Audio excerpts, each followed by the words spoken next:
Assalamualaikum warahmatullahi wabarakatuh. Nama diberi Nur Syazlin binti Ishak, memegang nombor metrik D1910325. Jadi pada video kali ini, saya akan menerangkan dan berkongsi mengenai alat bantu mengajar saya yang diberi nama Dunia Haiwan di bawah subjek Pendekatan dan Teknologi dalam Pendidikan Awal Kanak-kanak. Okey, untuk objektif pula, kita ada 3 objektif. Okey, objektif yang pertama adalah menarik minat kanak-kanak untuk mempelajari sains dengan cara yang lebih menyeronokkan. Okey, sebab kita menggunakan alat bantu mengajar. Jadi pembelajaran kita bukan bersifat silibus semata. Jadi dekat situ kita lebih mementingkan kanak-kanak untuk mengalami pembelajaran yang menyeronokkan dan lebih mudah diingati dan senang difahami. Okay, objektif yang kedua pula adalah memberikan kanak-kanak pengalaman yang bermakna dalam pembelajaran sains. Okey, daripada alat bantu mengajar yang saya ilhamkan atau saya inovasikan, kanak-kanak dapat mencipta satu situasi atau satu pengalaman baharu untuk mempelajari dan mengenai dunia haiwan ataupun mempelajari tentang perkara-perkara yang melibatkan haiwan dalam satu alat bantu mengajar. Objektif yang ketiga pula adalah menggalakkan kanak-kanak menerapkan konsep pembelajaran lain dalam pembelajaran sains. Apa yang saya maksudkan di sini adalah kanak-kanak boleh mengilhamkan ataupun mengaplikasikan subjek-subjek lain seperti subjek matematik. Yang saya fokuskan pada aktiviti saya yang pertama iaitu memadankan haiwan melalui bayangan dia.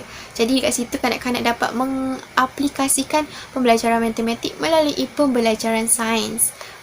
Jadi dekat situ kita sebagai guru berperanan untuk meneruskan dan memastikan kanak-kanak sentiasa memahami apa yang kita ajarkan walaupun dalam silibus yang berlainan.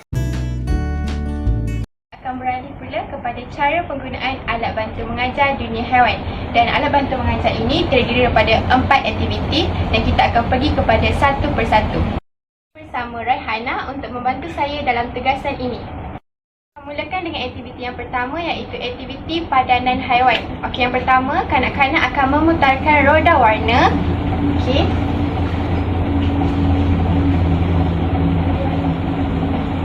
Warna oranye. Jadi kita akan minta kanak-kanak untuk scan QR code daripada warna oranye ni.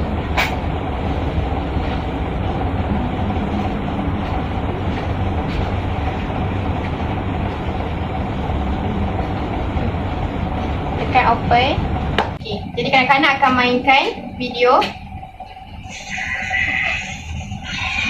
Saya akan minta kanak-kanak sebutkan gambar yang terdapat dalam QR code ini. Okay, ini haiwan apa? Biri-biri. Okey, selepas daripada itu, saya akan minta kanak-kanak pilih salah satu daripada haiwan yang disebutkan tadi. Okey, sekarang pilih. Cari.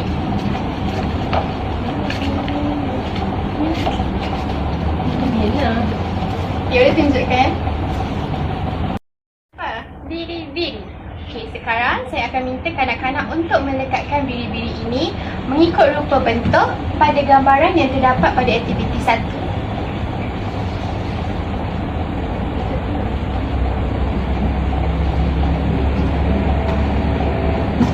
Okey, biri-biri telah pun dilekatkan mengikut rupa bentuknya.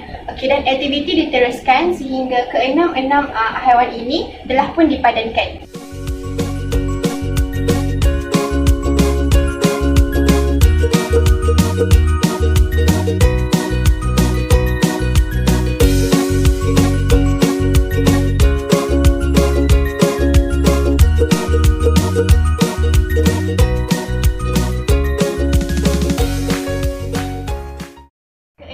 Haiwan ni telah pun selesai dipadankan. Saya akan meminta kanak-kanak untuk menyebutkan haiwan ini satu persatu.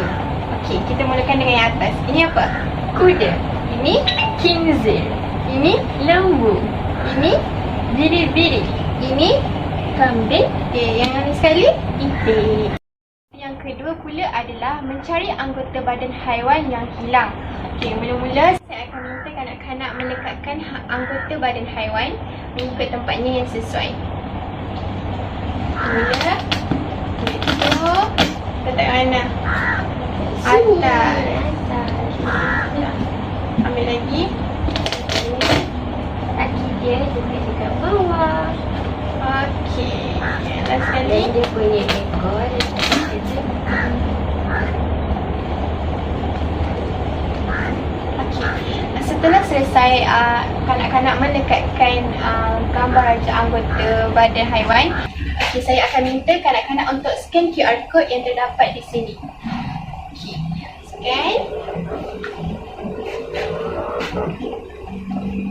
Okay, dan paparan QR code ini akan menunjukkan haiwan yang diselesaikan tadilah. Okey, ini haiwan apa?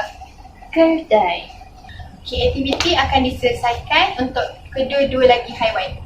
Okey, jom kita mulakan.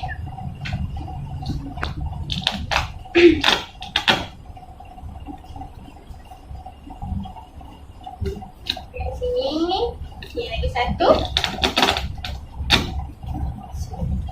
Okey. Dan kita scan, awak scan.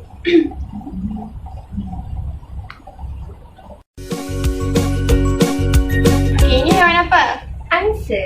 Okey. Okey, jadi kanak-kanak akan lekatkan untuk haiwan yang ketiga pula. Okey, lekatkan. Scan yang pertama, itu apa? Kaki. Okey, ada satu. Yang kedua? Itu apa? Mata. Mata. Okey. Yang ni sekali? Ekor. Okey. Tak ada situ.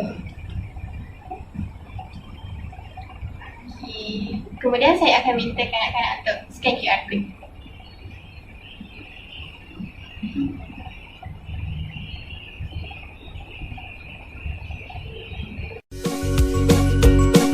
Ini haiwan apa? Kambing. Okey, untuk aktiviti kedua telah pun selesai. Aktiviti yang ketiga pula adalah aktiviti puzzle haiwan. Kanak-kanak akan memulakan aktiviti ini dengan memutarkan roda yang terdapat di sini. Okey, jadi putarkan. Okey.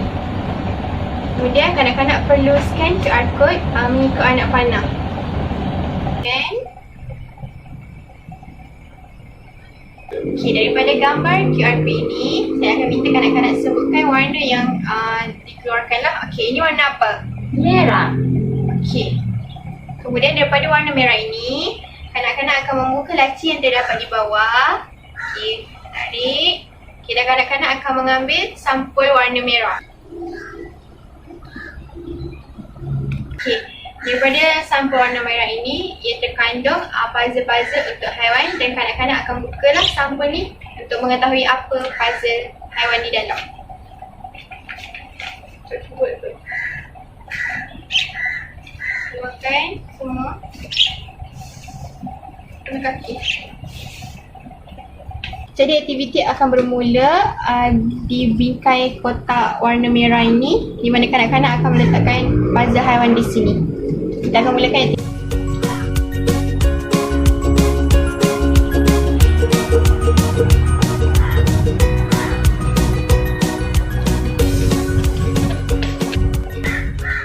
Okey, setelah selesai puzzle dilakukan, aktiviti ini berhubung kait dengan aktiviti yang keempat, iaitu menulis nama haiwan.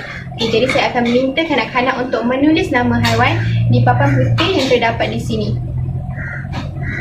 Kita akan ambil marker dan minta kanak-kanak untuk menulis. Okey, ini haiwan apa? Ular. Okey, jadi kanak-kanak akan tulis ular kat sini. Tulis je.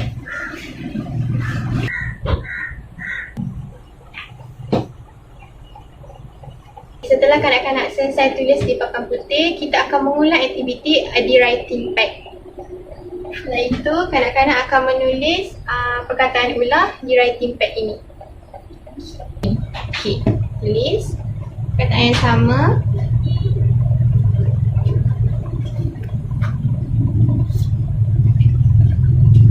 Ya, tunjukkan kat kamera.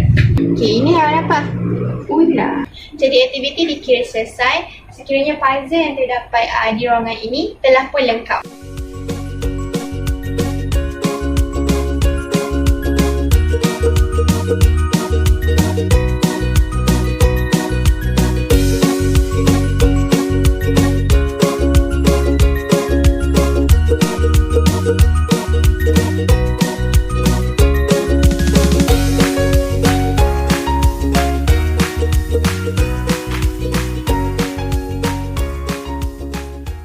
kelebihan-kelebihan alat bantu mengajar dunia haiwan.